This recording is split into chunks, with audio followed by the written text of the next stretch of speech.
So I'm going to finish this up, 10 more minutes, and then we'll be done. This is a real nice example. So I'm given side B and angle A. Let's plug all of that in. Again, angle A, angle B, capital B, angle C, right angle symbol, capital C. The side opposite angle A is A, the side opposite angle B is B, and the side opposite angle C is C. Now I know that the sum of the angles of a triangle is 180 degrees. I also know that the sum of the acute angles in a triangle is 90 degrees, and that each acute angle is the complement of the other. So I have 90 degrees minus 35 degrees is the measure of angle B. And once again, now note, the only thing I'm using in my calculation is what's given, angle A. So there's 55 degrees. All right. Now I want to find side A. Right? I could have found side C, B also. I want to find side A. So I need to think of something that involves these three elements, okay? Three elements. Angle A, side B, side A, right? Those are the three things that I can use because I know two of them to get the third, right? I don't know A. I need to involve A with everything else that I know, the two other things that I know. And if I go through SOHCAHTOA, I get that the tangent of angle A is opposite over adjacent, which is A over 15. And note now, in my calculations, I have angle A given, B given, and then the unknown side A. So I have A is equal to, again, here you can see it, 15 given, tangent of 35 degrees given. And I get this approximation, and so I round as appropriate. Now I know what A is. Or I know how to report A. So maybe your thought is, it's a right triangle, use the right triangle theorem, but here's the problem. A is not given.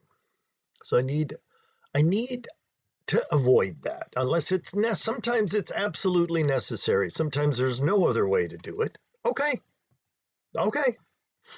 But here, I can say, I want to find C.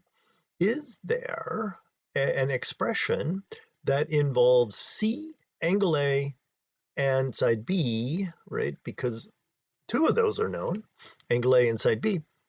And in fact, there is. Cosine of angle A is equal to adjacent over hypotenuse, and that's just 15 over C. So the C is equal to 15 given cosine of A given, right? C is equal to 15 over the cosine of 35 degrees, and that's equal to, that I'm reporting that as 18.3 degrees. Yeah. And that's, that's how we're going to proceed. That's the standard I want to set, that I'm setting. All right. One more where you get to do stuff and it's all sides, right? So again, labeling, capital A, capital B, capital C, right angle. I'm given A, I'm given hypotenuse, and I need to find B. And now I can use the Pythagorean theorem, right? Do I know A? Yes. Do I know C? Yes. I'm gonna find B, right? I rearranged that algebraically into an equivalent form that works better, plug in the numbers, and I find out that B is either plus or minus the square root of 175. And I'm gonna reduce that down, choose the positive in this case because we're talking about lengths, and I find out that B is 13.2. Now I need some angles. And I like cosine. So cosine of B is adjacent over hypotenuse, And why did I pick that?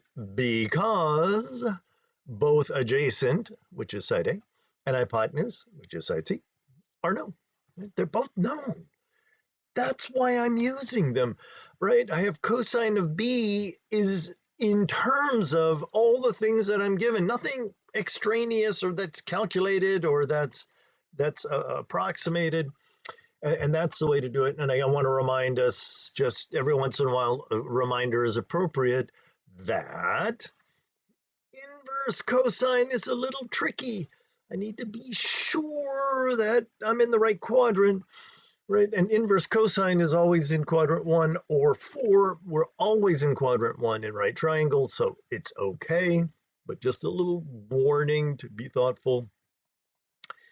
And I goofed that up.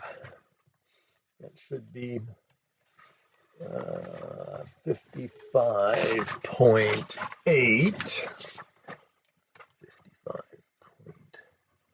55.8. Okay, I'm going to have to fix that. This down here, right? Look at this digit. It should be 55.8. And then if B is 55.8, then A is 34.2. Now, I mean, strictly speaking, I should now say sine of A is opposite of hypotenuse, and I would still have to get 34.2. So no matter what, the sum of the angles of a triangle have to equal 180 degrees. So in that case, I'm forced. I don't have a choice. So that even though B is not given, I'm using it to find A because there's no other. Once I pick one, then the other is determined. All right. Note, a right triangle contains an angle pi over 8. One leg has length 3. What's the length of the hypotenuse? And I just, I wanted us to see that where things are configured and where things are placed, the configuration has a huge effect on calculations and the result, right? So if the given side of length 3 is adjacent to the angle that we're given, right? Then the cosine of angle A is adjacent over hypotenuse, and I plug everything in here and I get that the hypotenuse is 3.2 units. But if the side is opposite the given angle, then the hypotenuse is 7.8 units. It makes a huge difference.